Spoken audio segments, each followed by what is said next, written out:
Grupo Cero Televisión.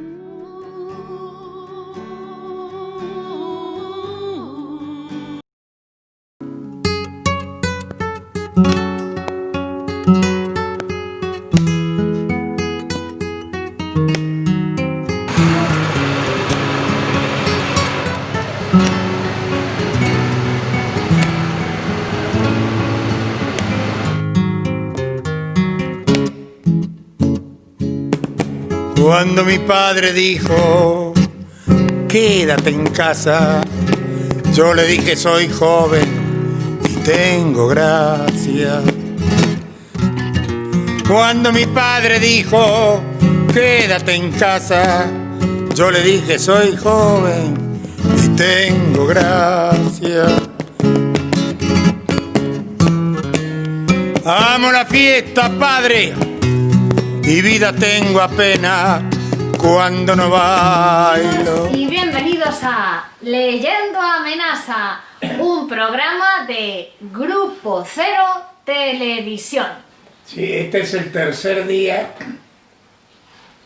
de aislamiento voluntario y total que he decidido para luchar contra la nostalgia. Estamos leyendo el libro Las eternas relaciones de pareja y otras cuestiones. Editorial Grupo Cero.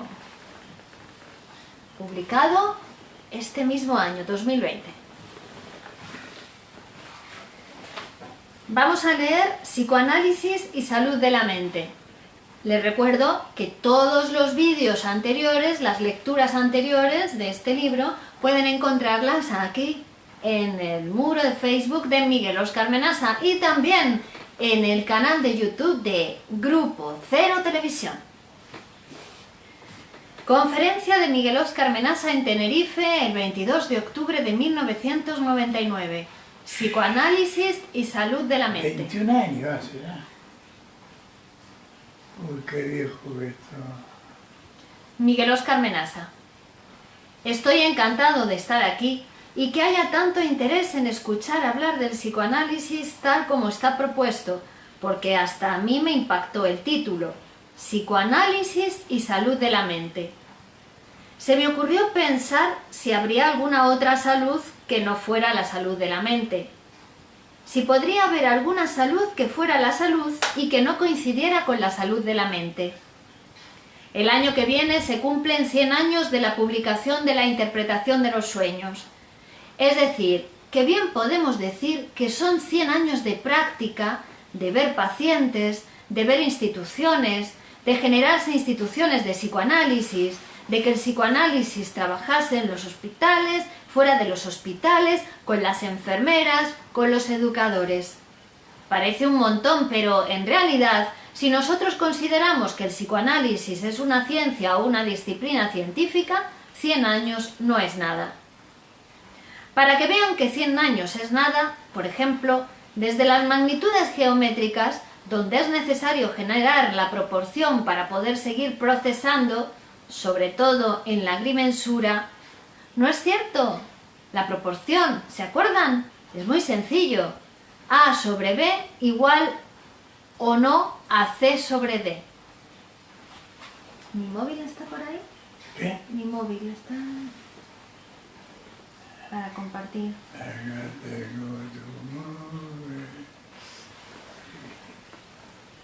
Para que la física utilizara esa matriz vacía de las proporciones para producir la fórmula de la velocidad, pasaron 2000 años. Entonces, evidentemente, 100 años de psicoanálisis podríamos decir que estamos hablando de una ciencia joven dispuesta a transformarse, a crecer, dispuesta a inmiscuirse, porque podemos decir que el psicoanálisis todavía no se ha inmiscuido, por ejemplo, en la política, que podría hacerlo, en el cine, que lo intentó varias veces, en la arquitectura. 1920, Reich, Estados Unidos, Escuela de Arquitectura Psicoanalítica, donde se pensaban las casas, los edificios, al entrar y salir de la casa, según creían ellos, teniendo en cuenta el psiquismo de sus habitantes. Muy bueno, ¿no?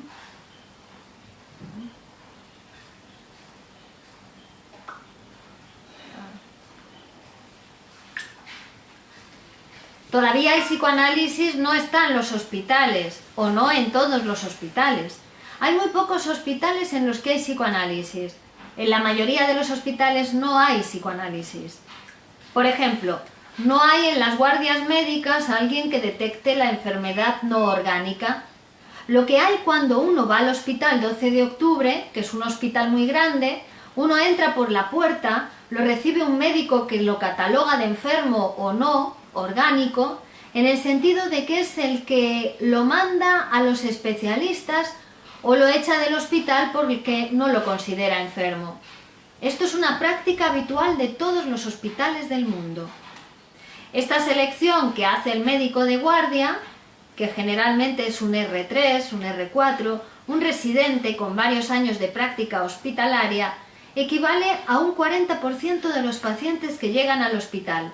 Es decir, el 40% de los pacientes que llegan al hospital todos los días, todas las guardias de todos los días del año, que no son enfermos para la medicina. Sin embargo, si nosotros nos detuviéramos a hablar de estas personas, la persona asume que es un enfermo. Asume varias incapacidades, varias, no una, pero claro que no pueden ser estudiadas o no pueden ser curadas por la medicina. El médico de guardia no es que sea un mal médico, tiene sus razones.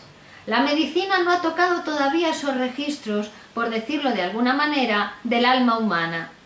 No es que el médico sea malo o esté equivocado, él hace lo que la medicina dice, y lo que la medicina dice es que hay un 40% de enfermos que otra disciplina los debería tratar.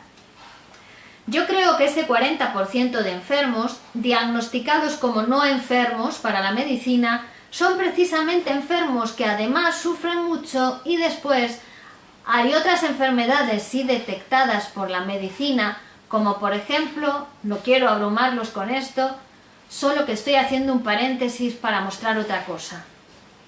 Por ejemplo, el insomnio. Está claro que el médico reconoce la enfermedad. Va el paciente y le dice, no duermo, estoy cansado cuando voy a trabajar, trabajo y me caigo, es decir, me corté un dedo porque me quedé dormido. Y le da una medicación, algún barbitúrico. Y el personaje este del insomnio duerme. Esto es lo interesante.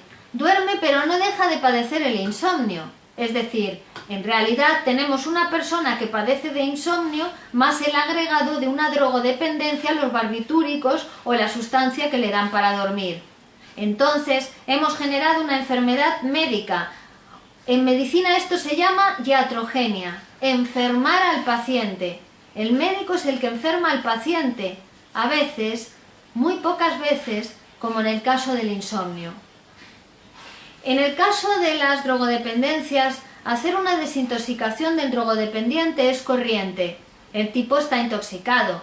Además, está en una cosa compulsiva con la droga, porque para llegar al grado de intoxicación que pida desintoxicarse, tenemos que verlo una persona muy nerviosa, permanentemente acuciada. Tuve una aparición, por ejemplo, que llega a niveles, esto de vivir acuciado, llega a niveles formidables con esa droga que se llama el crack, que dura el efecto de la droga 60 segundos, 2 minutos, 3, el tiempo de consumirlo. Evidentemente nosotros lo desintoxicamos con cualquier método, desde tenerlo atado en una silla hasta con palabras cariñosas y pidiéndole una manzana en el pecho como si fuera un bebé, y poniéndole una manzana en el pecho como si fuera un bebé, lo que ustedes quieran. Pero una vez que lo desintoxico, no curé la drogodependencia. Si no existieran las drogas, ese paciente sería drogadicto del agua y se envenenaría con el agua potable. Esto es lo que viene a decirnos el psicoanálisis. No que no existe la medicina. ¿Cómo no va a existir la medicina si la medicina consiguió que el hombre que vivía apenas 30 años viva ahora 140? Que no, que la medicina existe. Lo que estamos viendo es todo un aspecto, toda una franja que la medicina no quiere meter la mano ahí. En los libros de medicina se suele leer, por ejemplo, etiopatogenia desconocida, es decir, modo de producirse la enfermedad desconocida. Por ejemplo, con la hipertensión. Hipertensión esencial para decir que es una hipertensión que no tiene que ver con ninguna lesión del aparato circulatorio. Es una hipertensión esencial, es decir, del alma. Pero esta hipertensión del alma no es una hipertensión cada 8.000 hipertensos. Es el 40% de las hipertensiones. De cada 100 hipertensos, 40 son hipertensos esenciales, que de la única manera que se curarían sería con un tratamiento psicoanalítico. ¿Ven que no es una competencia con la medicina? El cirujano, por ejemplo, los trabajos que se han hecho en las salas de cirugía, el cirujano opera lo mismo. Bueno, si está un poco psicoanalizado, opera mejor. El cirujano opera lo mismo, pero habiendo un psicoanalista en la sala de cirugía, los pacientes se van en la mitad de tiempo. Es decir, un paciente operado de su hígado, que tiene que estar un mes en el hospital, con un psicoanalista en la sala de cirugía está 15 días. Una cirugía que está 7 días está 3. Es decir, que un hospital cualquiera, que todos tienen problemas con las camas, teniendo un psicoanalista en las salas, en lugar de tener 500 camas, tendrían 1000 camas, porque los pacientes estarían la mitad del tiempo ocupando las camas del hospital. Sería muy difícil que en un hospital se produzca el hospitalismo que se produce mucho en los hospitales psiquiátricos y en los hospitales infantiles de niños. Una enfermedad que no tiene nada que ver con ninguna enfermedad, que va produciendo el hospital, que uno termina amando el hospital. Por lo tanto, cualquier cosa que no sea estar en el hospital es una cosa que lo enferma al paciente, lo vuelve al hospital. Bueno, es que a veces el hospital es mejor que la casa. A veces ocurren esas cosas. Algunos, para separarse de la persona amada, se suicidan.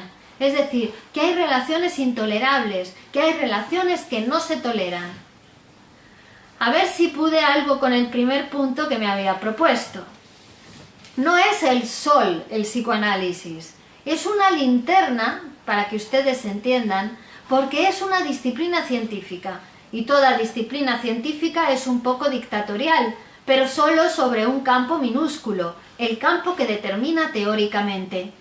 Entonces, no es que venga el psicoanálisis como un sol a alumbrar la medicina. No, no. Es una pequeña linterna muy útil y absolutamente necesaria en un montón de circunstancias. Por ejemplo, la piel se estudió durante muchos años, durante muchos siglos, como dependiendo del sistema nervioso autónomo. Entonces, todas las enfermedades de la piel no podían entrar de ninguna manera dentro de una faceta psíquica. Lo que pasa es que la piel no está inervada por el sistema nervioso autónomo, sino por el sistema nervioso central. Por lo tanto, si digo todas, luego los periodistas me dicen que lo demuestre. Un gran porcentaje de las enfermedades de piel son histéricas. O sea, un gran porcentaje de las enfermedades de piel solo se curan de verdad con el psicoanálisis. No tienen que ver con una bacteria, con un virus. Tienen que ver con trastornos de la personalidad, para decirlo de una manera sencilla. Y después están las enfermedades llamadas psíquicas o mentales, la psicosis, las neurosis y prácticamente todas las enfermedades funcionales.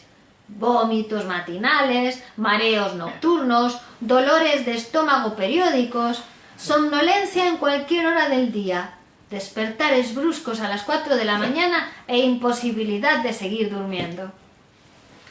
¿Qué quiere decir trastornos funcionales? Que producen un gran trastorno en la vida de la persona, pero no hay ninguna enfermedad, no hay ningún órgano enfermo. A eso se le llama trastornos funcionales, que son infinitos. Por ejemplo, los mareos. Porque un mareo orgánico, el tipo ya está frito porque tiene una lesión importante. Un mareo orgánico es una enfermedad grave que tiene esa persona en los aparatos que hacen su equilibrio. Los mareos comunes, cuando estoy abrazado a mi pareja y me separo un poquito y me mareo, cuando me levanto de la cama me mareo, cuando estoy por venir a dar una conferencia me mareo. Ese mareo es producto de altercados, por decirlo de alguna manera, psíquicos. Los trastornos funcionales de la menstruación, menstruaciones frecuentes, 3 meses sin menstruación, Y ahora está estudiando Alejandra eso. dolorosa, Síndrome premenstrual. no dolorosa, todos esos son trastornos funcionales. No hay trastorno orgánico, hay trastornos emocionales, hay conflictos en el amor, hay un no saber qué quiero sexualmente y eso me produce los trastornos en la menstruación. Una discusión que se lleva a cabo hace muchas décadas. Todos los cánceres, cualquier persona inteligente sin necesidad de que sea psicoanalista, porque cuando yo solo era médico me daba cuenta de que en el cáncer hay una cosa de depresión básica. La personalidad, aunque sea una persona alegre, hay una base melancólica, una base triste. Lo que pasa es que ahora las últimas investigaciones médicas, digo médicas porque ustedes creen más en la medicina que en el psicoanálisis, últimas investigaciones demuestran que el cáncer se produce sobre la depresión. Primero viene la depresión, la bajada de defensas y el cáncer. Y ahora, un último estudio sobre el SIDA que acabo de leer antes de venir, se intenta mostrar cómo en la depresión había un desequilibrio inmunológico y en ese desorden que producía la depresión era donde podía contagiarse o no el SIDA. Que están intentando producir un campo todavía médico, pero que sin el instrumento psicoanalítico no pueden dar solución. ¿Por qué el psicoanálisis puede con lo que podía la medicina? ¿Por qué el psicoanálisis puede con lo que no podía la medicina? Porque piensa de otra manera. A esto quería llegar. Yo hice la universidad, algunos de ustedes también, otros fueron a la escuela primaria. Entonces yo diría que el psicoanálisis para mí no es exactamente un pensamiento, es un contrapensamiento, por eso que puede lo que los pensamientos no pueden. Y es un contrapensamiento por varios motivos. Por ejemplo, normalmente uno cree, todos nos manejamos con el tiempo del reloj, todas nuestras fantasías o cuentos o razonamientos tienen que ver con un tiempo que es el tiempo del reloj. El tiempo del reloj, que está sustentado por la filosofía aristotélica, tiene ese tiempo de vejez. Es sencillo. Sí, negra. ¿Qué? Cuánta cosa que sabía era, no sé nada, ¿vos sabés? ¿Sabes todo esto y más? Menos mal que está escrito, ¿no? Menos mal, en serio. Ana María Barleta saluda. Buenos días, amigos. Y Temo Hermosilla saluda. Hola. Hola. Hola, amigos. Gracias por compartir y así podemos llegar a más amigos. Pero lo tenés incorporado el saber ese. Sí, ¿no? Sí, sí. En el dedo este. En cada célula de tu cuerpo. A veces gana el animal, pero... Sí, 3 días sin jugar, ¿eh? Muy bien. Vamos para adelante. Vamos a para triunfar. adelante. Qué bien, vamos Vamos a ganar. triunfar, vas a ver. Dale.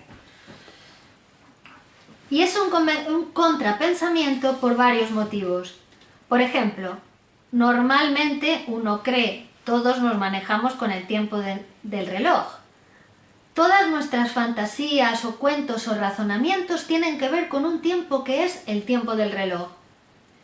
El tiempo del reloj que está sustentado por la filosofía aristotélica.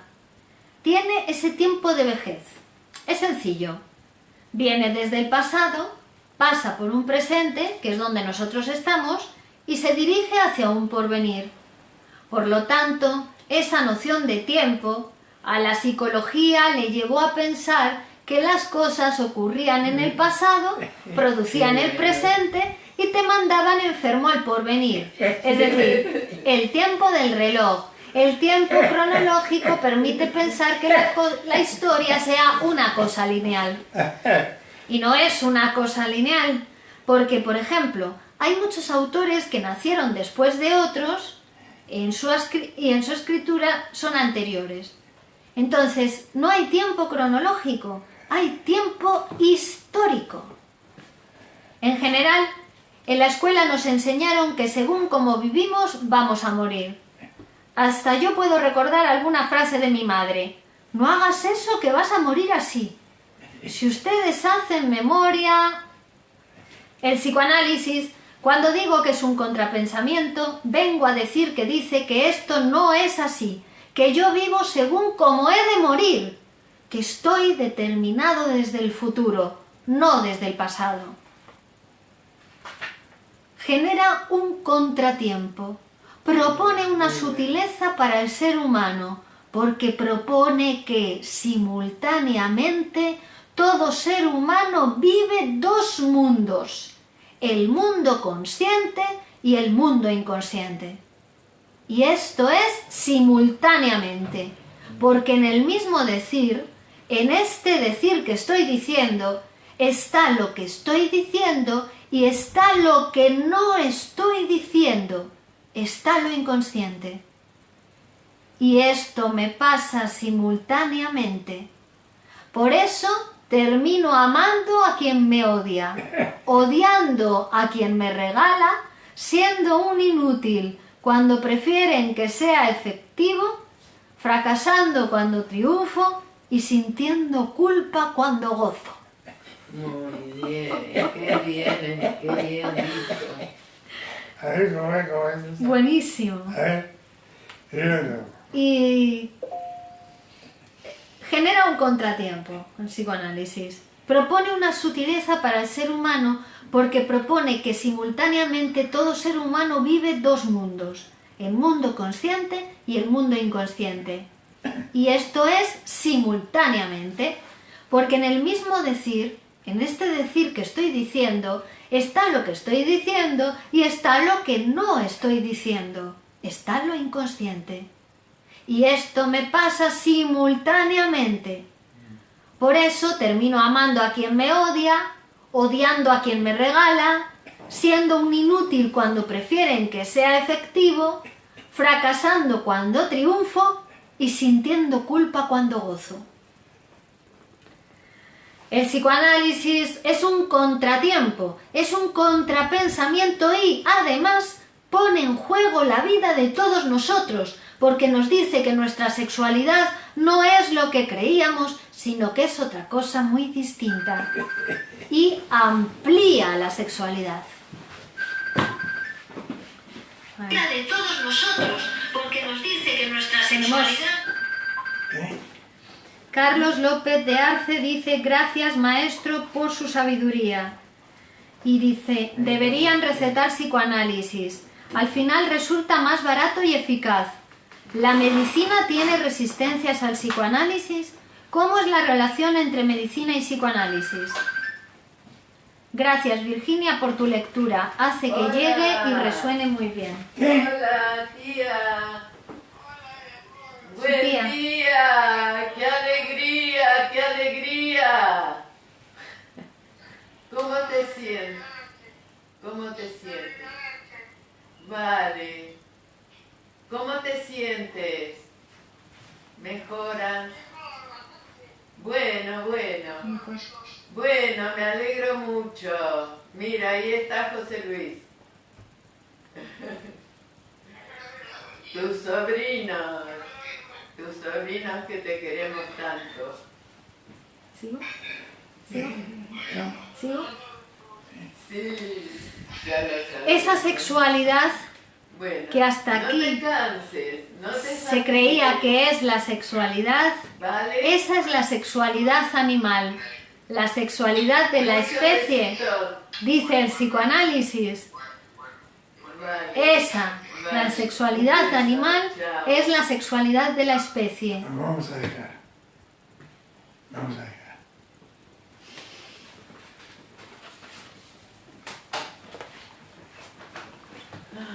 Dejamos aquí por ahora. Sí, Continuamos el próximo capítulo. No os lo tengo que perdáis, terminar de hacerlo. Atentos. Son como Seguimos. No, que va. 13 y 15.